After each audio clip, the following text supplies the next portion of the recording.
اب دوسری آیت میں دیکھیے وہ چیزیں جو کہ پیٹھ پیچھے کی جاتی ہیں، تین چیزیں. یا ایھا الذین آمنوا اجتنبوا کثیرا من الظن، اے ایمان والو زیادہ ظن سے بچو. اور مراد یہاں پر کیا ہے؟ زیادہ سوء ظن سے بچو. حسن ظن کے بارے میں تو حضور کی حدیث ہے کہ حسن ظن جو ہے وہ تو عبادت میں سے ہے. حسن الظن من حسن العبادہ، یہ حضرت ابو ہریرہ سے روایت ہے، اور یہ مسند احمد ابن حنبل میں بھی ہے اور سنن ابی داؤد میں بھی ہے، ان کے حوالے سے مشکات میں بھی ہے. اس اعتبار سے حسن ظن تو مسلمان کا وصف ہے، سب سے حسن ظن رکھو، الا یہ کہ کوئی شخص ثابت کر دے کہ میں حسن ظن کے قابل نہیں ہوں، پھر آئندہ کے لیے محتاط رہیے آپ. لیکن کسی سے کوئی معاملہ شروع ہی سے بدظنی پر نہ کیجیے، سوء ظن پر نہ کیجیے. مجھ سے کہا تھا ایک صاحب نے جو یہاں اس وقت یہاں کا جو کونسلیٹ ہے، امریکن کونسلیٹ، اس میں پولیٹیکل سیکریٹری تھے، وہ میرے پاس آئے تھے خلافت کے بارے میں معلوم کرنے کے لیے کہ یہ خلافت کا آپ نام لے رہے ہیں، اس سے مراد کیا ہے. تو وہیں پھر گفتگو ہوئی کہ کانسٹیٹیوشنز کے اندر جو میکینزم رکھے جاتے ہیں، چیکس اینڈ بیلنسز، اس نے کہا ہم تو یہ سمجھتے ہیں، ہم نے اپنا دستور اس بنیاد پر بنایا ہے کہ ہر شخص چور ہے، ہر شخص بے ایمان ہے، اور ہمیں اس کا سد باب کرنا ہے. بڑے سے بڑا آدمی ہو، بڑا نیک ہو، ایماندار ہو، اس کے بے ایمان ہونے میں دیر نہیں لگتی. لہذا ہم نے تو اپنا دستور بنایا ہے کہ ہر جگہ پر چیکس ہوں، بیلنسز ہوں، اور کہیں بھی اختیار جو ہے اتنا نہ ہو جائے کہ کوئی شخص اگر بگڑ جائے تو اس کے ہاتھوں جو ہے وہ قوم کی اور ملک کی اور پوری ریاست کی مٹی پلید ہو جائے. یہ اسلامی اصول نہیں ہے. اسلامی اصول یہ ہے ابتداءً آپ کا معاملہ کسی سے بھی ہو حسن ظن کی بنیاد پر ہوگا، لیکن یہ کہ اگر اس نے آپ کے حسن ظن کو زخم پہنچائی، ٹھیس پہنچائی، ثابت کر دیا کہ میں حسن ظن کے قابل نہیں ہوں، تو اب آپ سوء ظن معاملہ کر سکتے ہیں. الحزم فی سوء الظن، یہ کہاوت ہے. احتیاط اسی میں ہے کہ سوء ظن سے کام لیا جائے، اس لیے کہ آدمی بچنا چاہتا ہے، لیکن جیسا کہ میں نے عرض کیا ابتدا کرنا سوء ظن سے یہ اسلام میں پسندیدہ نہیں ہے. لیکن یہاں دیکھیے فرمایا اجتنبوا کثیرا من الظن، زیادہ ظن سے بچو، ورنہ اس لیے کہ ظاہر بات ہے کہ ظن سے بالکل چھٹکارا تو ممکن نہیں ہے. پچھلی نشست میں ایک صاحب نے سوال کیا تھا کہ شک میں اور ظن میں کیا فرق ہے. شک یہی ہے کہ ایک انسان کے بارے میں انسان سوچے کہ کہیں یہ کام نہ کر بیٹھے، میں اعتماد تو کر رہا ہوں، کہیں یہ میرے اس اعتماد کو ٹھیس نہ پہنچائے. اور سوء ظن جو ہے وہ یہ ہے کہ انسان جو ہے بغیر کسی اسباب کے، بغیر کسی عوامل کے، کوئی سرکمسٹانشل ایویڈنس نہیں ہے اور خواہ کسی کے بارے میں برا ظن قائم کر کے بیٹھ جائے. وہ گویا کہ فیصلہ ہوتا ہے. سوء ظن جو ہے وہ فیصلہ ہو جاتا ہے کہ مجھے اس شخص کے ساتھ معاملہ سوء ظن کے ساتھ کرنا ہے، یہ نہیں. البتہ شک کا پیدا ہو جانا یہ کوئی بری بات نہیں ہے، انسان ذرا سا احتیاط کا پہلو مربوط رکھ لے. تو فرمایا یا ایھا الذین آمنوا اجتنبوا کثیرا من الظن ان بعض الظن اثم، یقیناً بہت سے ظن گناہ کے درجے میں آ جاتے ہیں. آپ نے ایک شخص کے بارے میں رائے قائم کر لی، یہ برا آدمی ہے، یہ غلط آدمی ہے، یہ تو میرے درپے ہے، میرا دشمن ہی ہے، میری جڑ کاٹتا ہی رہتا ہے، حالانکہ ایسا نہیں ہے. نتیجہ کیا ہوگا؟ آپ کا طرز عمل اپنے سوء ظن کی بنیاد پر ہو جائے گا. ہر وقت جو ہے آپ کے طرز عمل سے ظاہر ہوگا وہ سارا آپ کے اندر جو بھرا ہوا مواد ہے، اور اس سے ہو سکتا ہے دوسرے شخص کی خامخواہ دل شکنی ہو، اس کے احساسات مجروح ہوں، اور تمہارے حصے میں اللہ کی طرف سے، اللہ کی جانب سے اعمال نامے میں گناہ کا اندراج ہو جائے. ایک شخص کے خلاف خواہ اس نے سوء ظن کیا جبکہ اس کے لیے کوئی آثار نہیں تھے، اس کے لیے کوئی بنیاد نہیں تھی. تو ان بعض الظن اثم، بعض ظن جو ہے وہ تو گناہ کے درجے کو پہنچ جاتے ہیں. نمبر 2 بات جس سے روکا گیا اس آیت میں، ولا تجسسوا، تجسس نہ کرو. اب تجسس کیا ہے؟ چھان بین کرنا، تفتیش کرنا. ظاہر بات ہے کہ بعض معاملات میں تو یہ ہماری ضرورت ہے. تجسس سے تو ظاہر بات ہے کہ کوئی چارہ کار ہی نہیں ہے. آخر مجرموں کی تفتیش ہوتی ہے تو تجسس اس میں ہوتا ہے. ایک دوسرے کے ملک کی جاسوسی ہوتی ہے، وہ بھی در حقیقت اپنی حفاظت کے لیے ہوتی ہے کہ وہاں کیا کچھ تیاریاں ہو رہی ہیں تاکہ ہم کو بندوبست کر سکیں اس کے توڑ کا. تو تجسس ہر حال میں برا نہیں ہے. اسی طرح ایک بہت بڑا اخلاقی مسئلہ پیدا ہو گیا تھا جب جمع حدیث کا معاملہ شروع ہوا ہے. آپ کو معلوم ہے کہ حضور نے اپنے حیات طیبہ کے دوران تو احادیث کو لکھنے سے روک دیا تھا. آپ کا حکم تھا لا تکتبوا عنی الا القرآن، مجھ سے کوئی شے نہ لکھو سوائے قرآن کے، اس لیے کہ اندیشہ تھا کہ گڑبڑ نہ ہو جائے کہیں. جیسے کہ آپ کو معلوم ہے کہ انجیل میں حضرت مسیح کا کلام، حضرت مسیح کی سیرت اور انجیل جو حضرت مسیح پر نازل، سب گڑبڑ ہے آپس میں. یہ بتانا مشکل ہے کہ کون سی اس میں وحی ہے، کون سا حضرت مسیح کا اپنا ذاتی کلام ہے، اور کون سی در حقیقت جو ہے اللہ تعالیٰ کی طرف سے وحی آئی ہے، اور کون سے صرف واقعات ہیں حضرت مسیح کی سیرت کے. مشکل ہے. یہی کام ہو سکتا تھا اگر ان چیزوں کو گڑبڑ کر دیا جاتا.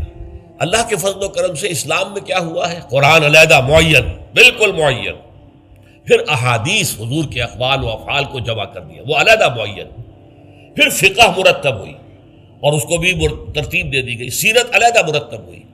سیرت میں عام طور پر ان احادیث کو بھی قبول کر لیا گیا، روایات کو، جو زیادہ مضبوط نہیں ہے، زیادہ مستند نہیں ہے. حدیث کی کتابوں میں ان روایات کو قبول نہیں کیا گیا، کیونکہ حدیث سے احکام نکلنے ہیں، شریعت کا منبع بنے گی حدیث، لہذا یہاں جو ہے بڑی چھان بین کی ضرورت تھی. تو جب محدثین نے یہ چھان بین شروع کی راویوں کے بارے میں، فلاں شخص نے فلاں سے روایت کی، اب وہ جاتے تھے اور پتہ کرتے تھے ماحول میں اس شخص کا کردار کیسا ہے، اپنے ماحول میں اسے کیسے پہچانا جاتا ہے، ایک نیک اور شریف اور سچے انسان کی حیثیت سے یا جھوٹے اور دغاباز انسان کی حیثیت سے. اس کے لیے تفتیش کرتے تھے، کیونکہ اگر اس کا کردار اچھا نہیں ہے، اگر اس کی شہرت اچھی نہیں ہے، تو پھر ہم اس سے حدیث نہیں سنیں گے. کیا پتہ اس نے اس حدیث میں ملاوٹ کر دی ہو، کیا پتہ اس نے خود اپنی جی سے گھڑ لی ہو. تو یہ احتیاط کی گئی. اس پر بعض لوگوں نے جو درویش قسم کے تھے، نیک لوگ تھے، انہوں نے کہا یہ تم قرآن کے خلاف کر رہے ہو، لا تجسسوا. قرآن تو کہتا ہے کہ تجسس مت کرو، لوگوں کے حالات کی تفتیش و چھان بین نہ کرو. تو جواب دیا گیا نہیں، یہاں یہ در حقیقت ایک دینی ضرورت کے طور پر ہے، اور جواب بھی اسی صورت سے دیا گیا. وہ جو آیت ہم پڑھ چکے ہیں، یا ایھا الذین آمنوا ان جاءکم فاسق بنبأ فتبینوا ان تصیبوا قوما بجہالۃ فتصبحوا علی ما فعلتم نادمین. یہ آپ کو معلوم ہے کہ یہ آیت نمبر 6 ہے اسی سورہ مبارکہ کی، ہم پڑھ چکے ہیں. اہل ایمان، تمہارے پاس اگر کوئی فاسق آدمی، غیر متقی آدمی کوئی خبر لے کر آئے تو تحقیق کرو، چھان بین کرو. ایسا نہ ہو کہ تم اس کی خبر، لائی ہوئی خبر پر اعتماد کر کے کوئی اقدام کر بیٹھو، کسی گروہ کے خلاف، کسی قبیلے کے خلاف جو ہے حملہ کر دو، اور پھر بعد میں تمہیں پچھتانا پڑے کہ خبر تو غلط تھی. تو اس دلیل سے پھر محدثین نے کہا یہ ہمارے لیے ایک دینی ضرورت کے طور پر کہ احادیث نبویہ سے شریعت کے احکام نکالے جائیں گے. تو ہم دیکھ لیں جو حدیث پیش کر رہا ہے اس کا کردار کیا ہے، اس کی سیرت بھی ہے کہ نہیں. اسی لیے ایک بہت بڑا علم انسانی تاریخ میں، یہ علم سوائے محمد صلی اللہ علیہ وسلم کی ذات مبارکہ کے اور کسی شخص کے بارے میں نہیں ہوا، جسے کہتے ہیں الرجال. یہ علم الرجال جو ہے کہ تمام جو صحابہ تابعین، ان کی شخصیتوں کا پورا تجزیہ یہ کر دیا گیا. یہ سارا کام اس لیے کیا گیا ہے تاکہ معلوم ہو عن فلاں عن فلاں عن فلاں عن فلاں. اس پوری چین کے اندر کہیں کوئی شخص ایسا تو نہیں ہے کہ جو قابل اعتماد نہ ہو، تو اس کی پھر وہ حدیث صحیح نہیں قرار پائے گی، وہ مستند نہیں قرار پائے گی. اسے کہیں ضعیف احادیث میں لے آئیں گے. ٹھیک ہے، یہ ضعیف ہے، اور ضعیف احادیث جو ہے وہ اخلاقیات کے بیان میں استعمال ہو سکتی ہیں، لیکن ان سے کوئی شرعی حکم نہیں نکالا جا سکتا. شرعی حکم کا استنباط جو ہے وہ صحیح اور پختہ اور مستند احادیث سے ہوگا. تو یہ ہے تجسس کے بارے میں. البتہ جس چیز سے روکا گیا ہے وہ کیا ہے؟ بعض لوگوں کے مزاج ہوتے پرورٹڈ. جیسے آپ کو معلوم ہے کہ مکھی جو ہے وہ گندگی کی تلاش میں رہتی ہے، گندگی پر بیٹھے گی. کچھ لوگوں کا مزاج ایسا ہو جاتا ہے کہ وہ اس تلاش میں رہتے ہیں، ٹو میں رہتے ہیں، کہیں کوئی بری بات انہیں ملے تاکہ لے اڑیں اسے، اس کا پرچار کر دیں، اسے عام کر دیں. کہیں سے کسی شخص کی کسی غلط حرکت کا علم ہو گیا اور اس کو لے کے اب عام کر رہے ہیں، پھیلا رہے ہیں لوگوں کے اندر. یہ جو ہے تجسس اس لیے کرنا کہ آپ کے ہاتھ میں کوئی سکینڈل بنانے کا کوئی مواد آ جائے، کوئی طریقہ ایسا ہو جائے. تو یہ جو مکھی کی ذہنیت اور مزاج رکھنے والے لوگ ہیں، یہ ان کو روکا جا رہا. تجسس نہ کرو، بلکہ کہا گیا ہے کہ اگر تمہارے کسی بھائی کا عیب تمہارے سامنے کھل جائے تو پردہ ڈالو. تم اگر دنیا میں اپنے کسی بھائی کے عیب کی پردہ پوشی کرو گے تو قیامت کے دن اللہ تعالیٰ تمہارے عیوب کی پردہ پوشی کرے گا. اور اگر تم دنیا میں اپنے بھائیوں کی پردہ دری کرو گے تو اللہ تعالیٰ تمہیں رسوا کرے گا تمام لوگوں کے سامنے قیامت کے دن.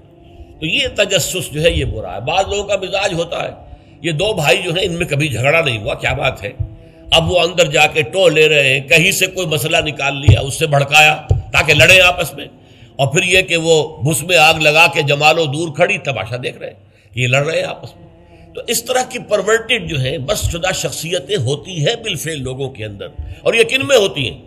جن کے سامنے زندگی کا کوئی اعلیٰ نصب العین ہے ہی نہیں، کوئی اونچا آدرش ہے ہی نہیں، کوئی ہائی آئیڈیل ہے ہی نہیں۔ جن کے سامنے کوئی اونچا نصب العین ہے، وہ ہائی آئیڈیل ہے، وہ آدرش ہے بہت اونچا، وہ تو اس کام میں لگے رہتے ہیں، وہ ان چھوٹی چیزوں کی ان کو اس کی طرف متوجہ ہونے کا ان کے پاس وقت نہیں ہوتا۔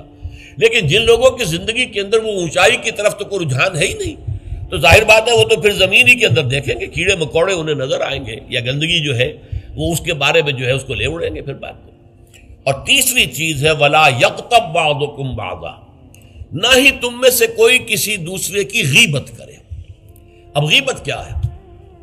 کسی شخص کی غیر موجودگی میں اس کی کوئی برائی بیان کرنا، یہ غیبت ہے، یہ ہے اس کی ٹیکنیکل ڈیفینیشن۔ لیکن یہاں بھی جان لیجئے ہر غیبت غلط نہیں ہے۔ بس اوقات ایسا ہوتا ہے کہ آپ کا کوئی بھائی ہے، وہ کہیں رشتہ کرنا چاہ رہا ہے، اور وہاں کے بارے میں آپ کے پاس کوئی معلومات ہیں ایسی جو اس بیچارے کے علم میں نہیں ہے، اور آپ اسے بتاتے ہیں کہ بھائی وہاں یہ معاملہ ہے، ذرا سوچ لو۔ تو اس میں در حقیقت غیبت نہیں ہے، بلکہ یہ اپنے اس بھائی کو کسی برائی سے بچانے کی کوشش، اس میں اس کے ساتھ نصح اور خیر خواہی کا جذبہ ہے، نہ کہ ان کو بدنام کرنے کا جذبہ۔ اگر کوئی سبب ہے ہی نہیں اور آپ بیان کر رہے ہیں تو یہ غیبت ہے۔ لیکن اگر معاملہ اس طرح کا ہے تو ظاہر بات ہے اسی طریقے سے کوئی کسی قوم کے رہنما ہیں اور بڑی شخصیتیں ہیں، اب ان کے بارے میں یہ ہے کہ پبلک میں اگر آپ کو ان پر تنقید کرنی پڑے تو اس کے اندر بھی دیکھا جائے گا کہ وہاں اس کا ہونا ضروری نہیں ہے، وہ تنقید جو ہے آپ ملک اور قوم کی مصلحت میں کر رہے ہیں۔ تو گویا کہ اس طریقے سے غیبت کی ہر شکل جو ہے وہ حرام نہیں ہے۔ البتہ ایک خیال لوگوں کو بڑا غلط ہے، وہ میں ایک حدیث کے حوالے سے اس کا اطالہ کر دینا چاہتا ہوں۔ یہ حضور سے سوال کیا گیا کہ پوچھا گیا کہ غیبت کیا ہے۔ یہ حدیث ہے، مسلم شریف میں بھی ہے، ابو داؤد میں بھی ہے، ترمذی میں ہے، نسائی میں ہے، یہ حضرت ابو ہریرہ رضی اللہ تعالی عنہ سے۔ اور امام مالک نے ایسی ایک حدیث جو ہے موطا میں مطلب بن عبداللہ سے جو ہے روایت کی ہے۔ حضور سے پوچھا گیا کہ غیبت کیا ہے، آپ نے فرمایا ذکرو کا اخاک بما یکرہ، تمہارا اپنے بھائی کا تذکرہ کرنا کسی ایسے اعتبار سے جو اسے ناپسند ہو۔ اگر اس کے سامنے کرو گے اسے ناپسند ہوگا، اس کے علم میں آئے گا کہ میرے بارے میں یہ بات کہی گئی ہے تو اسے ناپسند ہوگی۔ ایسی بات کا اس کی غیر موجودگی میں بیان کرنا۔ اب قیلا کہا گیا، سوال کیا گیا، افرأیتا کہ حضور آپ ذرا غور کیجئے، ان کان فی اخی ما اقول، اگر میرے بھائی میں وہ شے واقعتاً موجود ہے جو میں کہہ رہا ہوں تو کیا اس صورت میں بھی غیبت ہوگی؟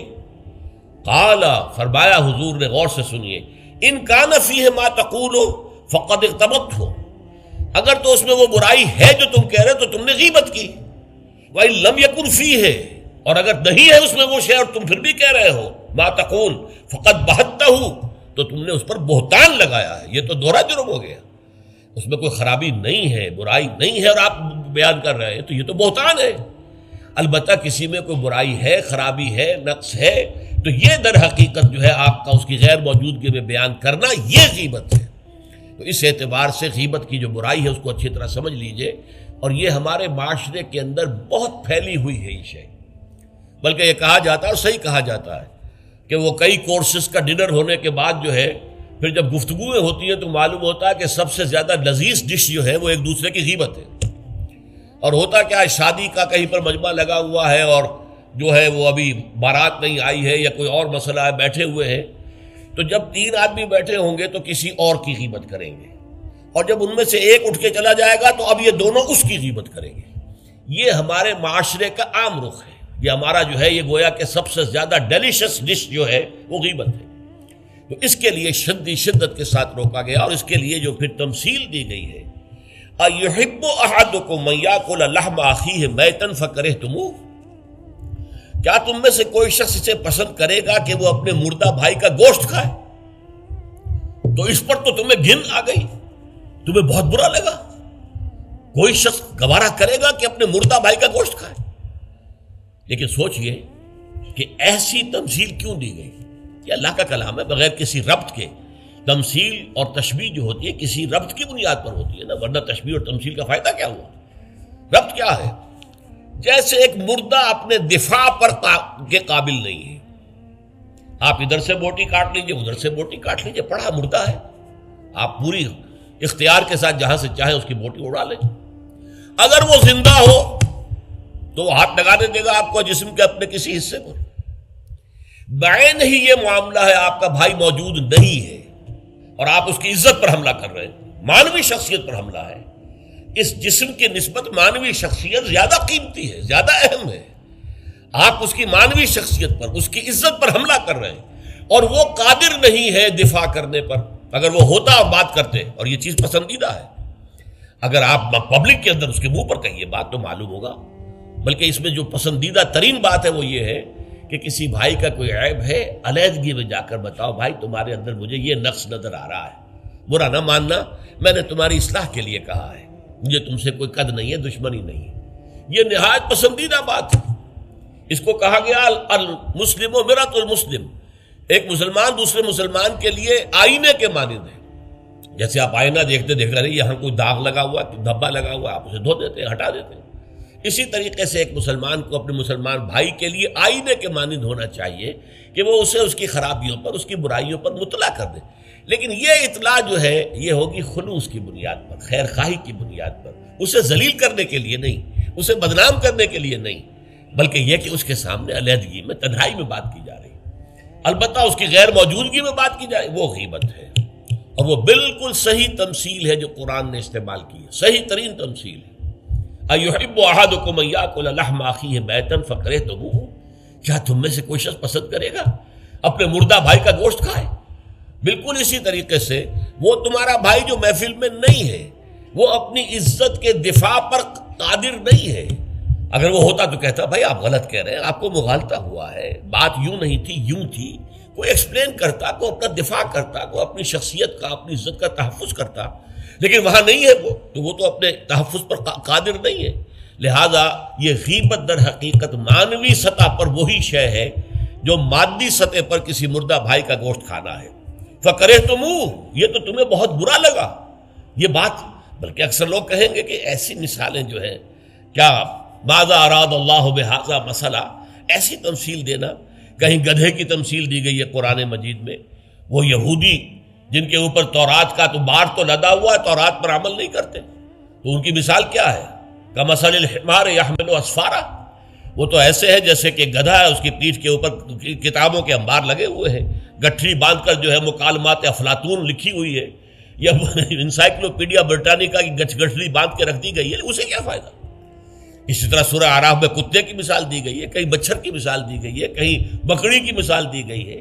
تو مثالیں جو ہوتی ہیں وہ مانوی ربط کے اعتبار سے ہوتی ہیں، یہ نہیں دیکھا جاتا کس چیز کی مثال دی جا رہی ہے، جس چیز کے لیے مثال دی جا رہی ہے، مشبہ لہو اور مشبہ بہی، کس چیز کے ساتھ تشبیہ دی جا رہی ہے، کس لیے دی جا رہی ہے۔ اَيُحِبُّ أَحَدُكُمْ أَن يَأْكُلَ لَحْمَ أَخِيهِ مَيْتًا فَكَرِهْتُمُوهُ وَاتَّقُوا اللَّهَ، اللہ کا تقوی اختیار کرو، اس لیے کہ سارے احکام کی روح جو ہے وہ تقوی ہے۔ احکام دھرے رہ جائیں گے، رکھے رہ جائیں گے، کتابوں میں لکھے رہ جائیں گے، اگر اپنے اندر تقوی نہیں ہے، برائی سے بچنے کا ارادہ نہیں ہے، اللہ کے عذاب سے بچنے کا مستقل پختہ مصمم ارادہ نہیں ہے، تو کوئی فائدہ نہیں ان چیزوں کا، بھینس کے آگے بین بجانا ہو جائے گا۔ واتقوا اللہ ان اللہ تواب الرحیم، اللہ کا تقوی اختیار کرو اور دیکھو اللہ بہت توبہ کا قبول کرنے والا ہے اور بہت رحم فرمانے والا ہے۔ تو دیکھو اگر تمہارے سے یہ خطائیں ہو رہی ہیں، تمہاری شخصیت کے اندر اگر یہ خرابیاں ہیں، تم ان برائیوں کے عادی ہو، تو ان سے اپنے آپ کو پاک کرو، صاف کرو، توبہ کرو، اور اس میں امید دلا دی کہ اللہ تعالیٰ بہت توبہ کو قبول فرمانے والا اور رحم فرمانے والا ہے۔